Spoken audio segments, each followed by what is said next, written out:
Gloire à Dieu.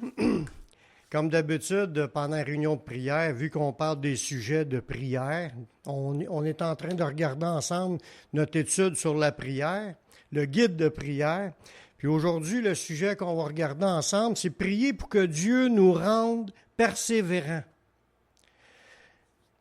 On le sait que dans notre marche en tant que disciples qui attendent le retour du Seigneur, nous allons faire face à toutes sortes de moments difficiles.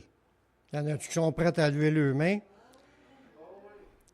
Des tentations, des épreuves, des pièges, des erreurs, des chutes, sans compter ce que la Bible annonce, que le retour sera devancé par des moments extrêmement difficiles qui s'en viennent.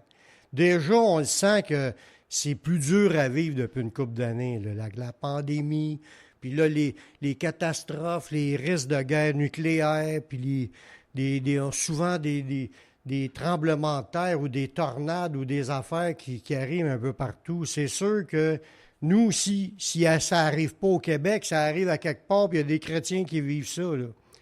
Puis, faut s'attendre, je le sais, que ça va arriver, il va arriver des choses aussi ici. Fait que veut pas, on le sait qu'on a des choses difficiles à traverser en tant que chrétien. Quand on parlait au début des tentations, des épreuves, des pièges, le diable travaille fort, on va vous dire, pour essayer de nous détourner du sentier de Dieu, nous détourner du chemin que Dieu nous appelle, nous détourner des œuvres qu'il a préparées d'avance. Ce qui veut pas, le diable, c'est qu'on dérange les autres puis qu'il y en ait qui acceptent Jésus. Il veut toutes les amener dans perdition avec lui. Puis il veut nous amener aussi. Quand la Bible a dit « Votre adversaire, le diable, il rôde comme un lion, rugissant, cherchant qu'il dévorera », ça s'adresse pas aux gens du monde, ils sont déjà au diable. Ça s'adresse aux chrétiens qui ont à résister au diable que la Bible a dit dans ces passages-là.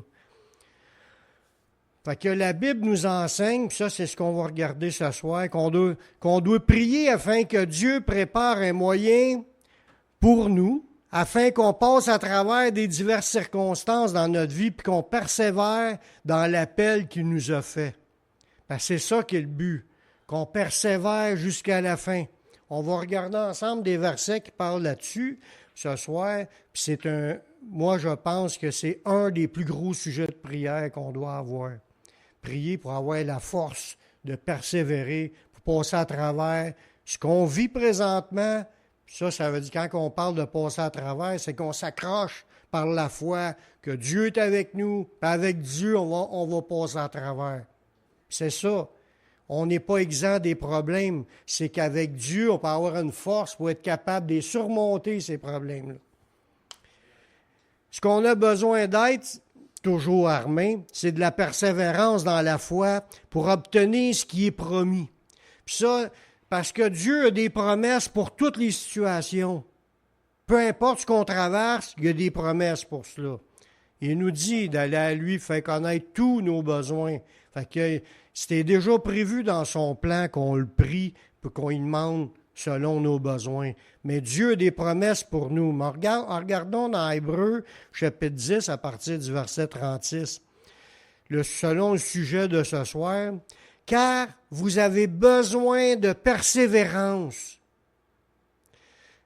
C'est sûr qu'il aurait pu dire « Nous avons besoin de foi. » Mais on l'a déjà, la foi. On est fermement convaincu que Jésus est mort pour pardonner nos péchés, que Jésus est avec nous, il est ressuscité, puis il est avec nous, il nous l'a promis. Ça, on le sait, ça.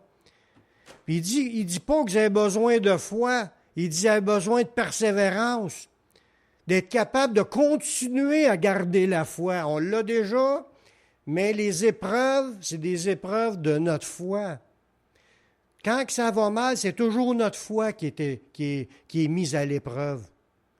Puis si tu marches dans une idée de persévérer, passer à travers tout ce que tu vas vivre, bien, tu vas t'accrocher. Mais c'est premièrement, il faut que tu aies l'idée, je veux aller jusqu'au bout. Je veux me rendre. J'ai besoin de persévérance. Cette idée-là, surtout avec tous les avertissements qu'on va voir ce soir. Vous avez besoin de persévérance afin qu'après avoir accompli la volonté de Dieu, vous obteniez ce qui vous est promis. Ça, on ne parle pas des promesses terrestres, on parle des promesses célestes. Si on les veut, ces promesses-là, on a besoin de persévérance pour accomplir la volonté de Dieu présentement, mais pour avoir les promesses après. Parce que ceux qui ne persévèrent pas, c'est du monde qui ont abandonné, ils ont relâché, ils se sont détournés, ils ont retourné dans leur ancienne vie parce qu'ils n'ont pas persévéré dans la foi. Le sujet de la persévérance, c'est un gros sujet dans le Nouveau Testament. Il y en a qui pensent que tu n'as pas besoin de ça. Il y a plein de passages qui nous parlent qu'on a besoin d'être armé de persévérance. Ça, c'est une attitude de vouloir aller jusqu'au bout, peu importe ce qui arrive. Ça dit, en continuant l'autre verset, « Encore un peu de temps. Celui qui doit venir viendra, puis il ne tardera pas.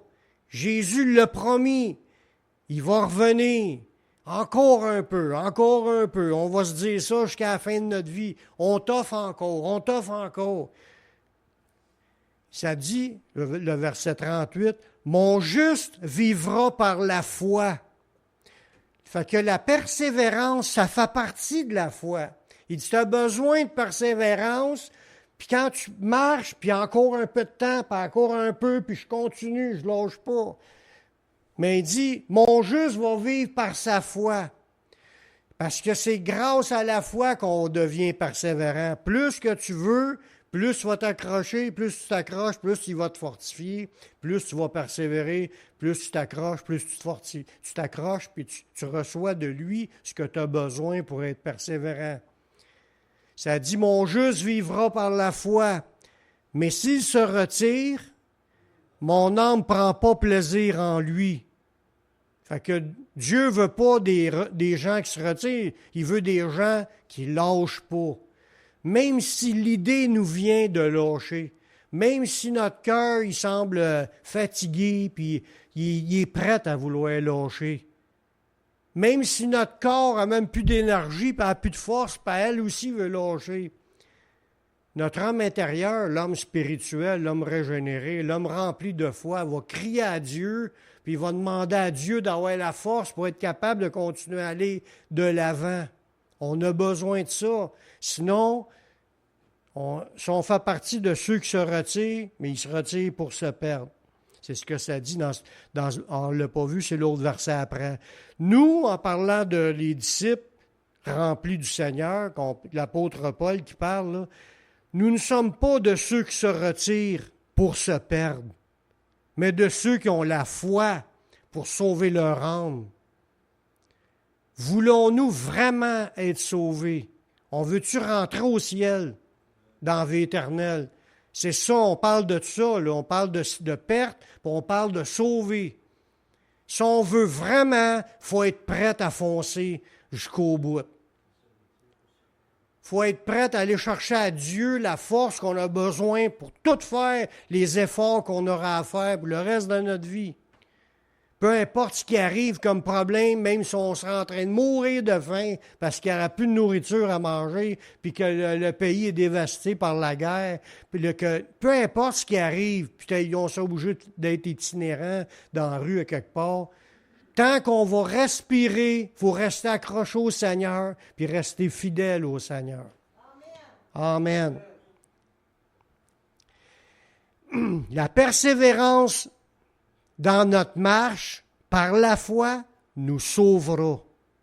Dans 1 Timothée 4,16, Paul qui parlait à Timothée, puis Timothée, il vivait une passe, quand tu lis ça, là, qu'il était découragé, il se relâchait, il ne mettait plus en pratique les dons, il n'avait plus le goût d'avancer. L'apôtre Paul, dans sa lettre, il l'a motivé à plusieurs passages. Puis là, on va en prendre un de ces passages-là. Paul dit à Timothée, « Veille sur toi-même, puis sur ton enseignement. Persévère dans ces choses. » On voit encore l'idée de persévérer, de veiller sur nous-mêmes, puis veiller sur ce qu'on pense, ce qu'on croit, ce qu'on parle, ce qu'on enseigne. Faut faire bien attention parce qu'il y a bien du monde qui va essayer de nous ramollir dans nos idées. Avec tout ce qui se passe là, avec J'ai pas besoin de vous le nommer. Tout ce qui se passe, la déchéance de l'Église d'aujourd'hui, dans beaucoup de points qui abandonnent la vérité de la parole pour suivre le monde, pour se conformer au monde. Mais Paul, il dit à Timothée, veille sur toi-même, sur ton enseignement, persévère dans ces choses, car en agissant ainsi, tu te sauveras toi-même, puis tu sauveras ceux qui t'écoutent. Pourtant, on va dire, ouais, mais on est déjà sauvés par la foi. Non, il y a l'épreuve de la persévérance après que tu aies accepté Jésus. Tu as le combat de rester toute ta vie dans les voies du Seigneur. Puis ce combat de persévérance-là, il était pour Jésus, il était jusqu'à la mort, même jusqu'à la mort de la croix. Puis il savait qu'il fallait qu'il aille là, puis lui, il a persévéré jusqu'au bout. Les apôtres, c'était la même affaire. Ils ont été martyrisés, ils sont morts martyrs. Puis ils ont persévéré dans la foi qui sauve.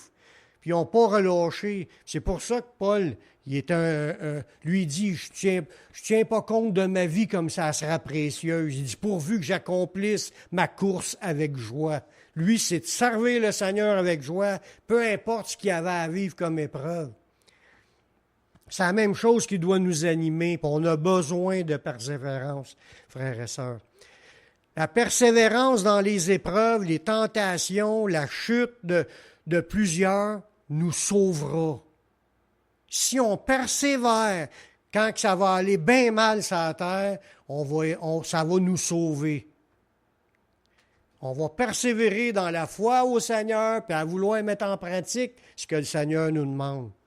On ne lâchera pas, puis on ne se découragera pas, puis ça va nous sauver. Dans Matthieu 24, Jésus a parlé dans ce passage-là de son retour. Mais il a parlé de destruction de Jérusalem, il a parlé de son retour, puis il a parlé des catastrophes, des cataclysmes, toutes sortes de problèmes qu'il va y avoir, puis il a parlé aussi de l'apostasie dans l'Église dans ces passages-là. Puis il a dit que ça va être un temps extrêmement difficile avant son retour. On va regarder quelques passages à partir du verset 9. Jésus dit à ses disciples, « Alors on vous livrera au tourment. » Ça veut dire quoi, ça? Que les chrétiens qui vivent des tourments, ça veut dire qu'on en vit de temps en temps ici, mais dans ce temps-là, ils en ont vécu des tourments, une persécution telle qu'ils ne pouvaient même plus garder leur maison à Jérusalem. Ils ont été obligés de fuir, puis ils ont été vivre dans des montagnes où c'était la sécheresse, où il n'y avait pas d'eau, puis il a fallu... je m'imagine la vie qu'ils vivaient, là, tout du monde comme nous autres, là, étaient obligés de devenir des itinérants parce qu'ils étaient persécutés, puis ils ont été chassés de Jérusalem, ils ont été chassés de Rome. L'empereur romain les attrapait, puis il les brûlait vivants sur le coin d'une rue, des chrétiens, puis il y en a d'autres qui ont été enfourchés sur des piquettes, il y en a d'autres qui ont été mis à mort avec des tortures incroyables qu'on ne peut pas s'imaginer. À travers les temps, il y en a plein qui ont vécu plein d'affaires.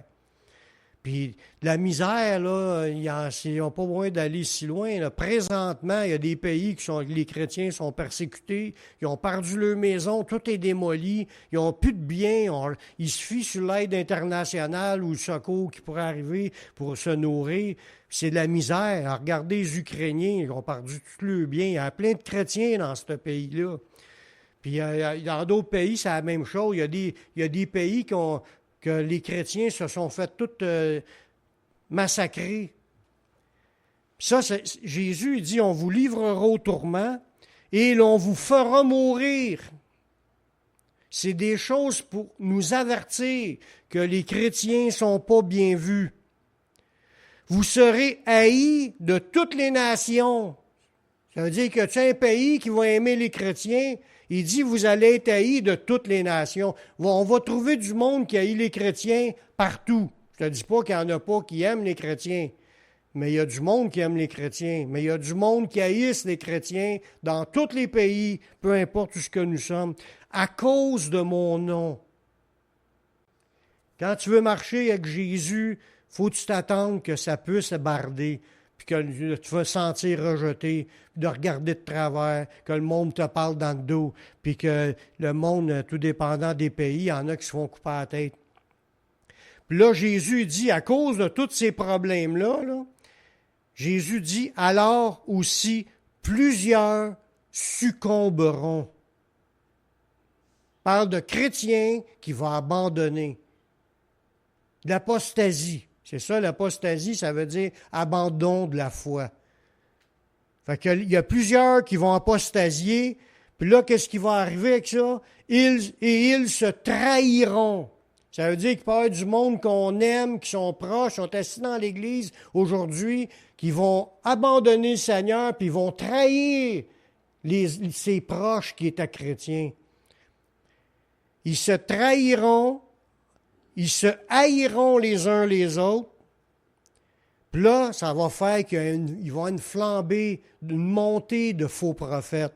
Il dit, plusieurs faux prophètes s'élèveront, puis séduiront beaucoup de gens. Et parce que l'iniquité sera accrue, parce que le péché augmente dans les églises, la charité du plus grand nombre se refroidira. Parce que la charité, c'est le fruit de l'esprit.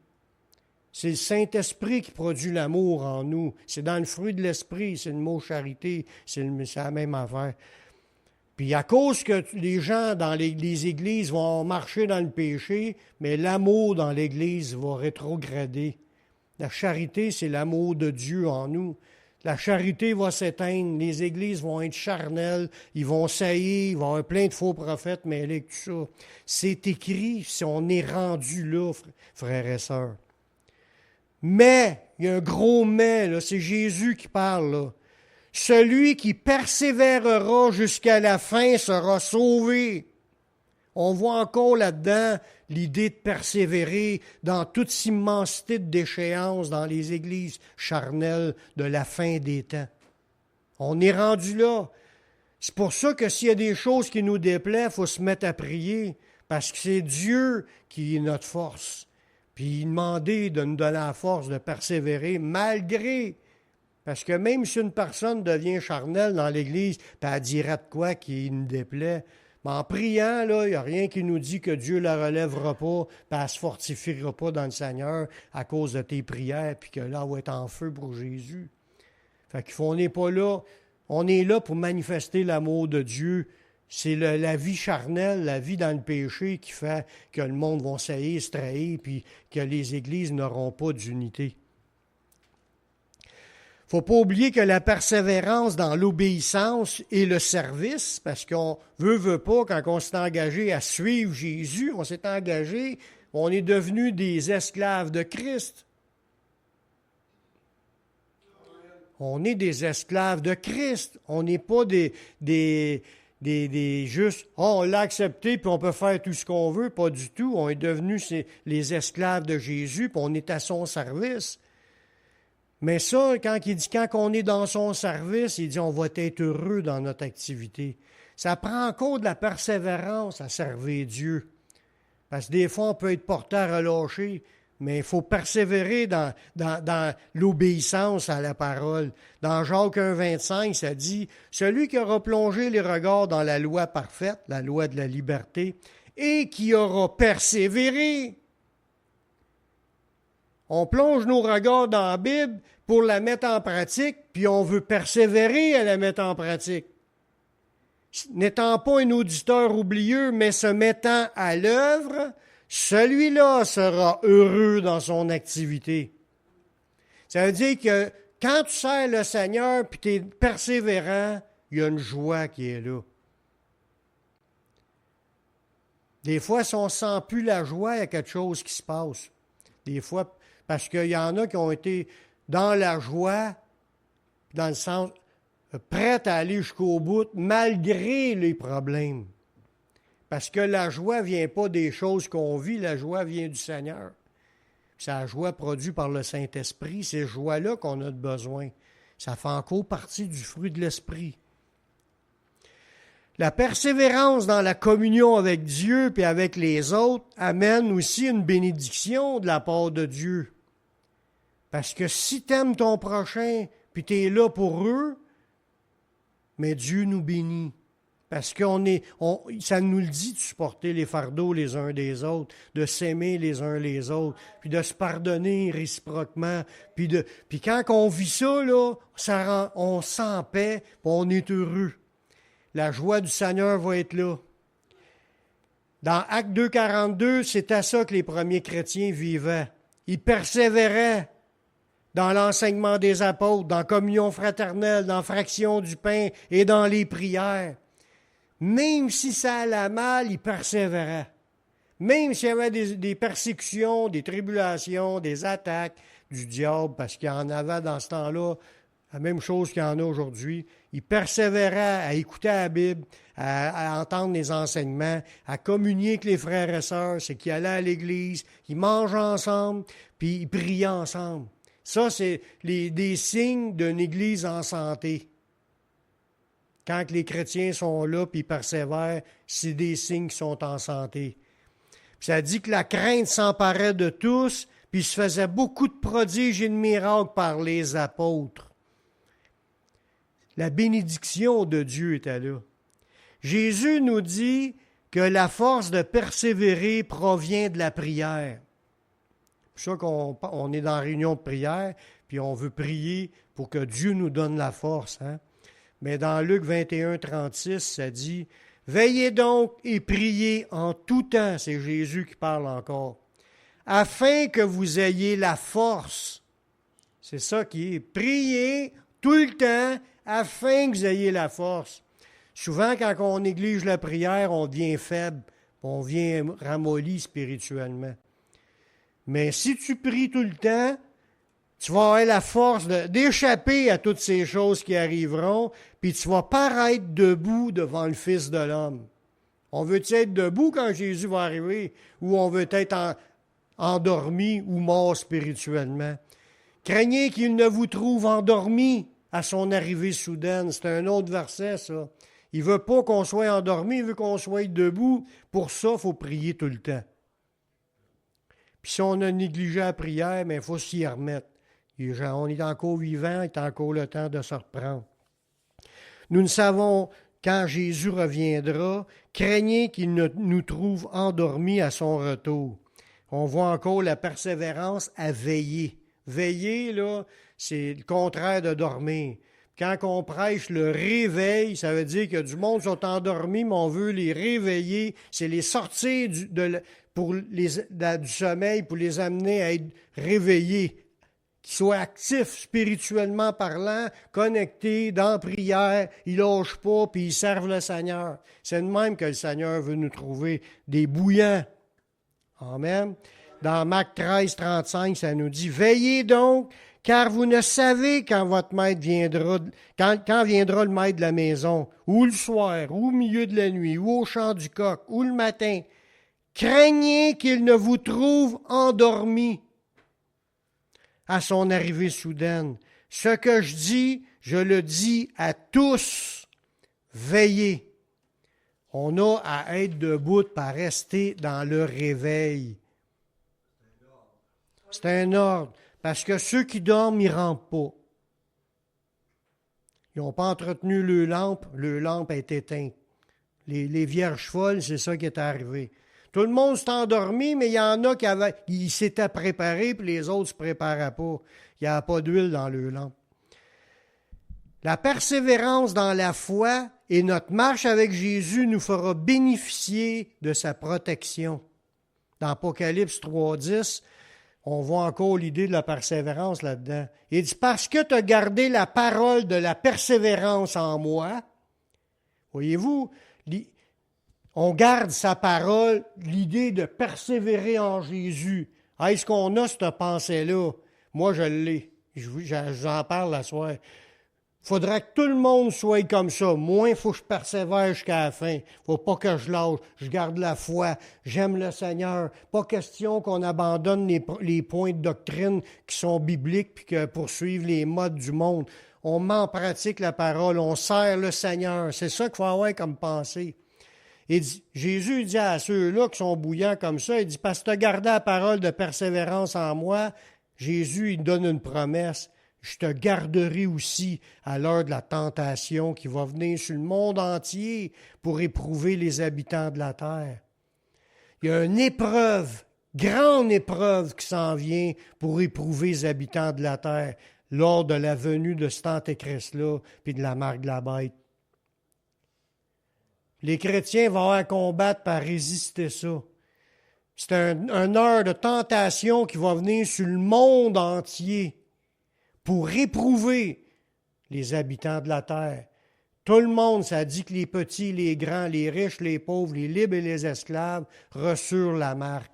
Mais ça dit aussi qu'il va y avoir une persécution massive contre les chrétiens dans cette période-là. Ça va être une épreuve terrible qui va faire la guerre aux saints et les vaincre, que ça dit. Ça veut dire que les chrétiens, il faut qu'ils aient la force de passer à travers et être prêts. Prenez-moi, emmenez-moi ce que vous voulez, mais il n'est pas question que j'accepte votre système. Être prêt à se faire couper la tête, se faire mettre en prison, peu importe ce qui arrivera, être de ceux qui vont persévérer jusqu'à la fin. Puis je dis, si tu gardes cette parole-là, de garder la persévérance en la parole de Dieu, là, Jésus dit, je vais te garder aussi à l'ordre. Il va nous protéger, il va nous fortifier, il va nous aider, comme Étienne. Étienne, là, il est en train de prêcher la parole, tout le monde s'arrachait les cheveux de sa tête de l'écouter, puis ils l'ont lapidé là, puis quand il est en train de mourir, il n'a pas dit « Arrêtez, je vais renier Jésus », c'est pas ça qu'il a fait. Il a dit « Seigneur, pardonne-leur », puis il dit « Reçois mon esprit », puis bingo, il est mort. Il a accepté de partir pour le Seigneur. Je finis avec un dernier verset. La persévérance dans la foi et notre marche avec Jésus nous amènera à régner avec lui. Pas sur la terre. Mais sur la terre, mais pas dans le contexte actuel. C'est après avec Jésus. Dans 2 Timothée 2,12, ça dit « Si nous persévérons, nous régnerons aussi avec lui. » C'est assez clair? Si nous persévérons, nous régnerons aussi avec lui. Bon. Si nous le renions, lui aussi nous reniera.